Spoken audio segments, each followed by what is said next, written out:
Olá e bem-vindos ao Desvendando o Código. Hoje a gente vai dar uma olhada a fundo no MongoDB 8.0. Tem bastante coisa nova, né? Oi, tem sim.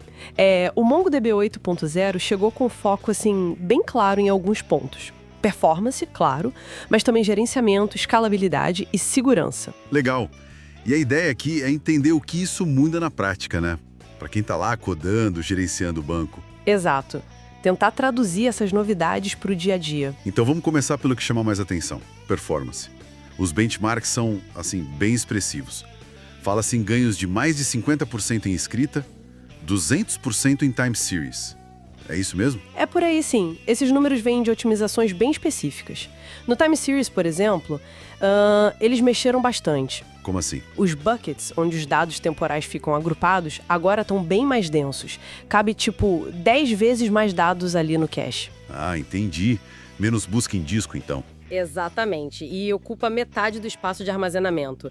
Além disso, o processamento de agregações, tipo o Dollar Group, ficou até 20 vezes mais rápido. Imagina isso para dashboards e análises. Nossa, faz muita diferença. Resolve uma dor conhecida, né? E fora o time series, o que mais deu um gás na performance? Olha, teve otimização geral também. Melhoraram o caminho interno dos comandos, o cache de planos de consulta está mais esperto, busca menos vezes. E criaram um estágio express para consultas mais simples. Isso sozinho já baixa uns 17% da latência, sabe? Interessante. E a memória? Picos de carga costumam ser um problema. Pois é, aí tem uma nova versão do alocador de memória, o TC Malin. Ele reduz a fragmentação em quase 20% e usa caches por CPU. Isso ajuda muito a manter a performance estável quando o uso sobe de repente. Bom saber. E a replicação? Lag de replicação é sempre uma preocupação. Também melhorou. Otimizaram a escrita local e o envio do oplog. O resultado é menos lag e um ganho de mais de 20% no throughput para escritas com W-majority. Uau! Então, na prática, é menos latência, mais vazão, mais folga para escalar. Legal. Mas performance sozinha não adianta se a gente não consegue gerenciar a carga, né? Com certeza. E aí entram as novidades de gerenciamento e observabilidade. O Query Insights é um bom exemplo. O que ele faz? Te dá uma visão clara da latência das queries, sabe? Separado por banco, por coleção, fica bem mais fácil achar onde está o gargalo. Ah, isso é uma mão na roda. Caçar query lenta às vezes é um parto. Pois é, e para agir em cima disso, tem os Query Shapes. Pensa neles como uma assinatura de cada tipo de consulta. Uma assinatura, tipo um padrão. Isso. E com base nessa assinatura, você pode usar os filtros de rejeição de operações. Dá para limitar ou até bloquear queries com um shape específico que esteja causando problema. Diretamente no banco. Sem mexer na aplicação. Exatamente. É uma ferramenta administrativa para proteger a performance, sem precisar de deploy. Muito bom isso. Controle mais direto para a equipe de infra ou DBAs. E timeouts. Tem agora timeouts globais para leitura. Definir um limite padrão para todas as leituras, mas dá para sobrescrever por uma query específica se precisar. De novo, sem mudar o código da aplicação. Flexibilidade é a chave, então. E aquelas dicas de índice, os hints? Ah, finalmente! Agora tem as Persistent Query Settings. Os hints podem ser definidos de forma persistente, associados aos query shapes e sobrevivem a reinicializações. Vira uma tarefa administrativa mais confiável. Adeus scripts para reaplicar hint, ótimo. Falando em administração e crescer, como ficou o sharding?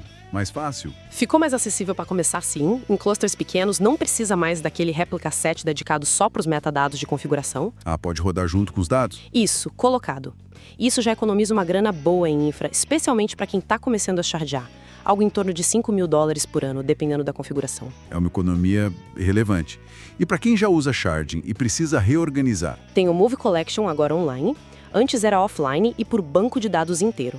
Agora dá para mover uma coleção específica entre shards sem parar a aplicação. Muito melhor.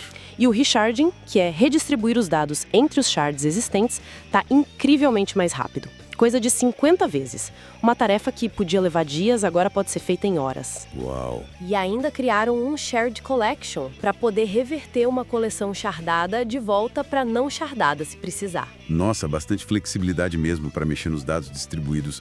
E para fechar, segurança, o que temos de novo? Segurança teve bastante atenção, focando em integração moderna. O OpenID Connect, o OIDC, para autenticar usuários, agora está GA, prontinho para produção. Legal, facilita integrar com o sistema de identidade da empresa. Exato.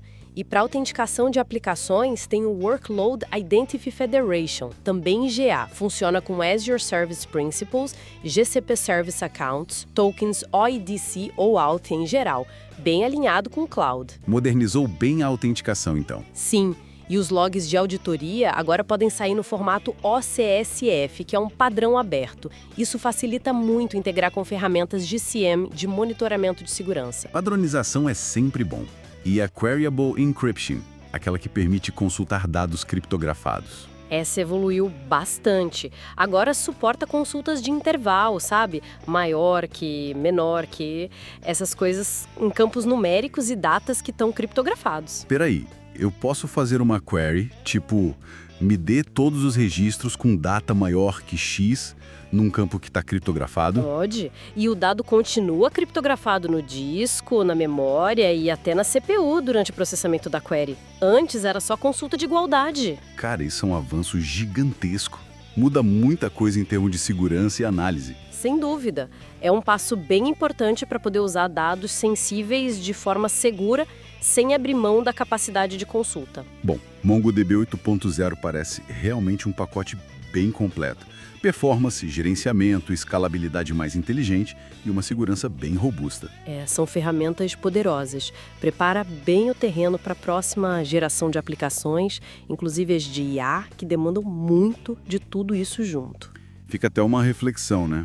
Com essa capacidade maior de consultar dados criptografados, como será que isso vai redesenhar o equilíbrio entre segurança e análise nas arquiteturas de dados daqui para frente? É uma excelente pergunta. Algo para a gente pensar e observar como o mercado vai usar. Com certeza. Bom, agradecemos muito a companhia de todos nessa exploração do MongoDB 8.0. Esperamos que tenha sido útil. Até a próxima no Desvendando o Código.